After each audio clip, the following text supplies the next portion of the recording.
कामदेव के विवाह का वर्णन। नारद जी बोले, हे विष्णु शिष्य, हे महाप्राज्ञ, हे विधे, संसार की रचना करने वाले हे प्रभु, आपने शिव जी की लीला रूपी अमृत से युक्त यह अद्भुत कथा कही।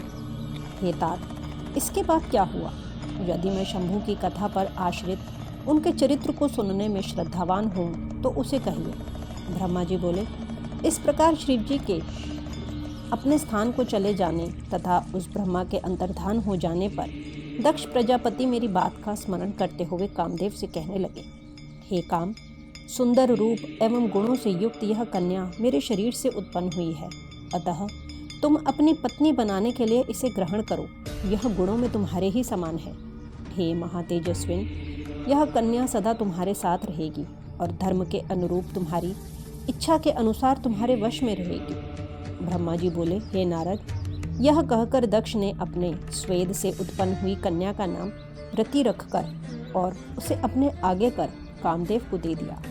हे नारद, वह कामदेव मुनियों को भी मोहित करने वाली उस परम सुंदर दक्ष कन्या से विवाह करके बड़ा प्रसन्न हुआ। प्रेमासक्त कामदेव भी परम कल्याणकारिणी रति नामक अपनी स्त्री को देखकर उसके गुणों से आकृष्ट होकर उस पर अत्यंत मोहित हो गया।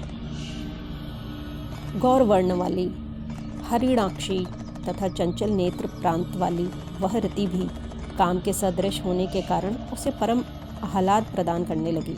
उसकी चपल बाहों को देखकर कामदेव संशय में पड़ जाता था कि विधाता ने सबको वश में करने वाले मेरे धनुष को इसके नेत्रों में सन्निविष्ट कर दिया है क्या? हे द्विजश्रेष्ठ, उस रति के कटाक्षों की शीघ्र गति तथा उसकी सुंदरता को देखकर कामदेव को अपने अस्त्रों की शीघ्र गति पर विश्वास नहीं रह गया। उसके स्वाभाविक रूप से सुगंधित तथा मंद श्वास वायु को सूंघकर कामदेव ने मलय पवन के प्रति अपनी श्रद्धा का त्याग कर दिया। सुंदर लक्षणों से युक्त तथा पूर्णिमा के चंद्रमा के समान उसके मुखमंडल को देखकर कामदेव उसके मुख और चंद्रमा का भेद करने में असमर्थ हो गए। सुवर्ण कमल की कली के समान उसका वक्षस्थल भ्रमर से वेष्टित कमल की भांति सुशोभित हो रहा था। उसका कठोर, स्थूल एवं उन्नत वक्षस्थल का मध्य भाग नाभि पर्यंत लटकने वाली लंबी, पतली तथा चंद्रमा के समान स्वच्छ माला धारण किए हुए था। वह कामदेव भ्रमर की पंक्तियों से घिरी अपने पुष्प धनुष की प्रत्यंचा को भी भूल गया और उसे देखना छोड़कर बार बार उसी रति की ओर एकटक देखने लगा। चारों ओर त्वचा से परिवेष्टित उसकी नाभि का रंध्र अत्यंत गंभीर था। उसके मुख कमल पर दोनों नेत्र लाल कमल के समान प्रतीत हो रहे थे। उस कामदेव ने कर्ष कटि प्रदेश वाले शरीर से सुशोभित स्वभावतः सुवर्ण की आभा वाली उस रमणी को स्वर्ण नदी वेदी के समान देखा। कदली स्तंभ के सदृश विस्तृत, सन्निग्ध, कोमल तथा मनोहर उसकी जंघाओं को कामदेव ने अपनी शक्ति के समान देखा। लाल लाल पादर्ग तथा प्रांत भाग वाले उसके दोनों पैर रंगे हुए से थे। इससे कामदेव अनुरुक्त होकर उसका मित्र बन गया।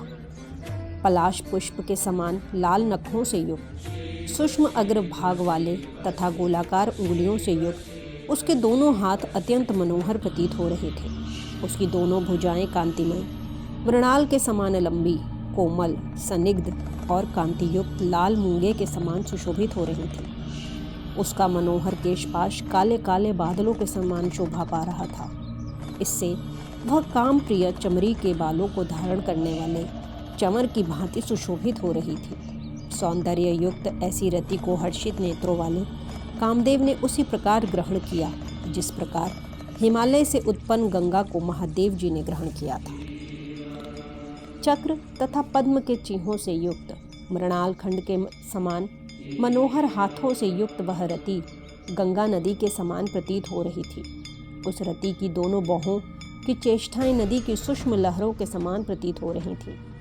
उसके कटाक्षपात ही नदी की वेगवती धारा थे और विशाल नेत्र कमल के समान प्रतीत हो रहे थे। उसकी सूक्ष्म रोमावली शैवाल थी और वह अपने मन रूपी वृक्षों से विलास कर रही थी। उसकी गंभीर नाभि हृद के समान शोभा पा रही थी। वह कृश गात्रा रति अपने सर्वांग की रमणीयता तथा लावण्यमयी शोभा से 12 आभूषणों से युक्त तथा 16 श्रृंगारों से शोभायमान होकर संपूर्ण लोकों को मोहने वाली और अपनी कांति से 10 दिशाओं को प्रज्वलित करती हुई महालक्ष्मी जैसी प्रतीत हो रही थी।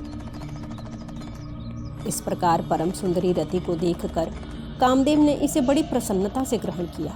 जिस प्रकार की स्वयं राग से उपस्थित हुई महालक्ष्मी को भगवान नारायण ने ग्रहण किया था। उस समय कामदेव ने आनंद होने के कारण विमोहित होकर ब्रह्मा जी के द्वारा दिए गए दारुण शाप को भूलकर दक्ष से कुछ नहीं कहा। हे तात, उस समय सबके सुख को बढ़ाने वाला महान उत्सव हुआ। दक्ष प्रजापति अत्यंत ही प्रसन्न हुए और कन्या रति भी परम प्रसन्न हो गई।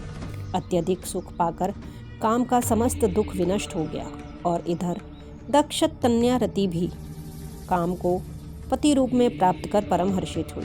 रति से मोहित हुआ गदगद कंठ वाला वह मधुरभाषी काम सायंकाल में मनोहर बिजली से युक्त मेघ के समान दक्ष कन्या रति के साथ शोभा पाने लगा। इस प्रकार रतिपति काम ने अत्यंत मोहित होकर उस रति को इस प्रकार अपने हृदय में ग्रहण किया जिस प्रकार योगी ब्रह्म विद्या को ग्रहण करता है, और वह रति भी श्रेष्ठ काम को प्राप्त कर इस प्रकार प्रसन्न हुई जिस प्रकार पूर्ण चंद्र के समान मुख वाली महालक्ष्मी विष्णु को पति रूप में प्राप्त कर प्रसन्न हुई थी। इस प्रकार श्री शिव महापुराण के अंतर्गत द्वितीय रुद्र संहिता के द्वितीय सतीखंड में काम विवाह वर्णन नामक चौथा अध्याय पूर्ण हुआ।